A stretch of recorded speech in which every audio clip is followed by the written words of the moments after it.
Hi and welcome back to David Tom Creations.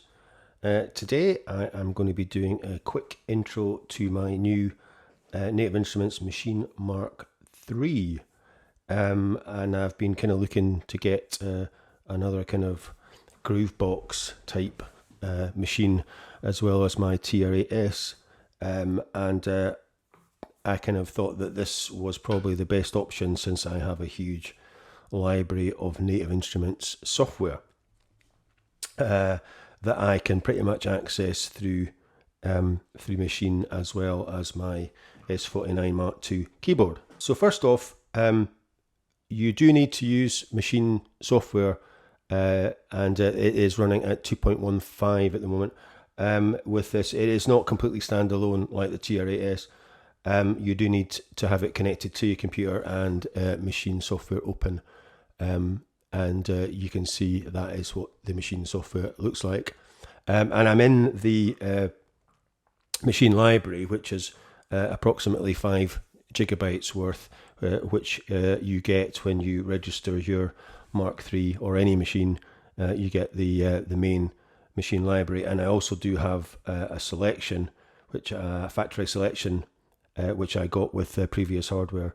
So that has 160 kits, and the main Maschine library has 486 kits. And you can also break that down into sounds, loops, one-shots.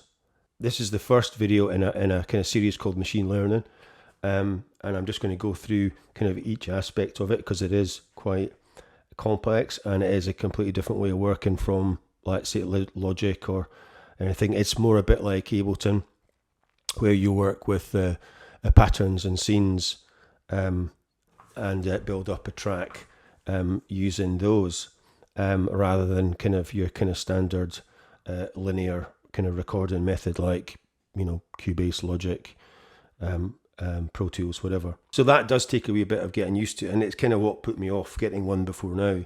But I think because I've kind of got used to using the screens, and you know, these controls, which are, you know, exactly the same as the S49 Mark II that I've got. So I'm kind of already familiar with the way this kind of works. So as you can see, I'm in the Maschine library, and these are other expansion packs that I have through Complete 13. So there are thousands of kits, because most of the expansion packs have, well, that one has 40, 50. So yeah, they're around about 40 to kind of 50 kits in each expansion pack.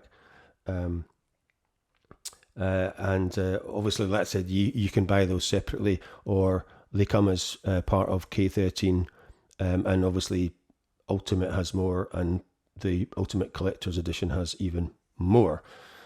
So you will end up with a hell of a lot of kits and sounds. So the first thing is, this is it's kind of split into sections. So this is kind of like your performance section. So you've got your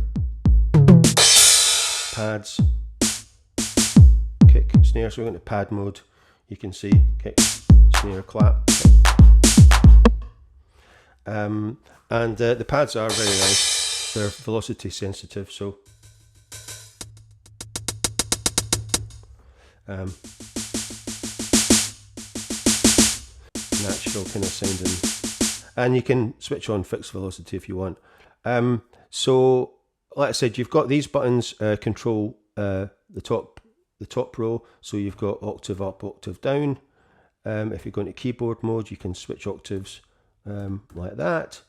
So we're on C4, C3, C2, and then you go to pad mode, and it shows you the name of each pad there. And then you've got keyboard mode, chord mode, and step mode. So those are your 4 kind of modes, and obviously keyboard mode is not really going to work with drums, but if you had a synth or a piano, whatever sample, and the same with chords as well. And I'll be going over this in future videos. So these are touch capacitive, so you can just touch them and it'll come up, and you can adjust all the things. For instance, on that snare, you can send, receive, you can link to a group, you've got choke groups, all sorts of things you can apply. And there's 2 pages, so you can scroll through pages. Whenever this will light up whenever there's another page to go through, and that is the same with everything. So I'm kind of in browser mode, and like I said, this is kind of where you've got your arranger, your mixer, your browser, and your sampling, and then your file save and settings and macro settings, browsing section, as it were. And like I said, the mixer, you can go through the different patterns once you've got some set up. So you're not really using that much. Once you've got a kit loaded, you're not really using that much until you get to kind of mixing and adjusting the sounds. So most of the time you're kind of working in this section and this one. So you've got your 4D controller as well, so you can go through the kits with that as well.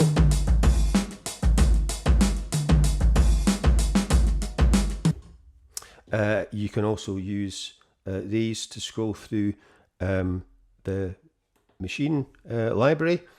So there's lots of ways you can navigate, and you can go into subtypes and all that sort of thing. So you've got banks as well. So your like I said, these controllers, depending on what you're in, normally adjust things. So if you go into pad mode or keyboard mode, you can see that it adjusts different things. And it's the same with any of the keyboards, right from the M32, right the way up to the S series. So this section, like I said, you've got your controller, and you can go up and down, and it will light up to show you where you can go. So if I go out of browser, there's 3 lights there, so it means I can go this way, up and down. So I can go up, down, and then back. It's going across to kits, and then I can do everything from that. And then you've got volume and then velocity. You've got swing, tempo, note repeat, arp, and then lock, and then you've got pitch. So there's no mod wheel. The touch strip does the pitch, the mod, and also the effects, and also switches notes on, going through the whole kit. So if you go into keyboard mode, it'll go through the snare, because I've got that selected. No, it's not. It's got the MIDI tom. So if I select the snare, it'll go to keyboard mode. It'll, or for instance, the hi-hat, or closed hi-hat,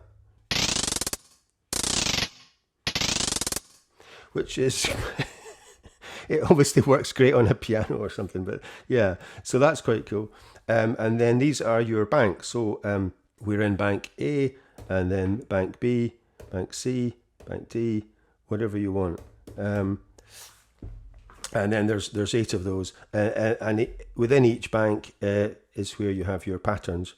So you build up patterns within banks, and then you basically turn the patterns and banks into scenes. So that's your banks. You've got your kind of control section here for your restart, erase, play, record, stop, and then you've got shift button. So the shift button relates to all the written information on the pads. So you've got semitone, plus, minus, you've got clear, quantize, undo, redo, copy, paste, whatever. So that is, you will find yourself shift undoing quite a lot, because that's quite useful. And then this section applies to normally kind of working. So like I said, your scenes, we've got one scene at the moment, and then we've got one pattern, bank A, pattern 1. Events is where if you're using the step mode, you kind of it will show you where the notes are going in when you're creating patterns using step mode. Variation is pretty cool. We'll look at that later. Then you've got duplicate, select, and then solo. So you can have these staying on. If you want that to stay on rather than go away, you just click that and it'll stay on. And the same with mute. So you can take that off. And that will solo a particular instrument or group. And the same with mute, and you can use the mute for choke groups as well. And like I said, you've got your 4 modes. You've got pad, keyboard, chords, and step. So you can do step recording whatever you want, or you can just play. If you're really good at finger drumming, which I'm not, you can just play in.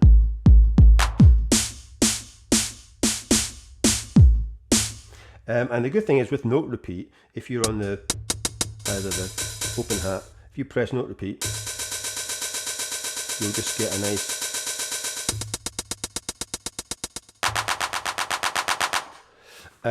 so you can record that straight in.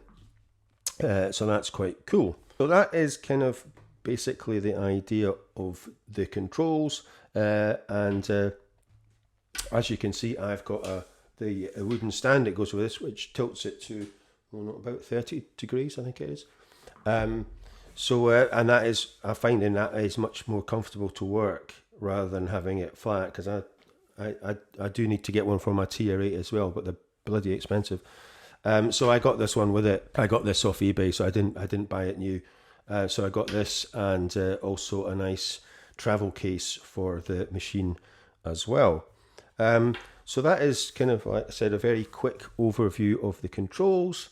So yeah, so that is it for today. And like I said, I will see you in the next video. Bye for now.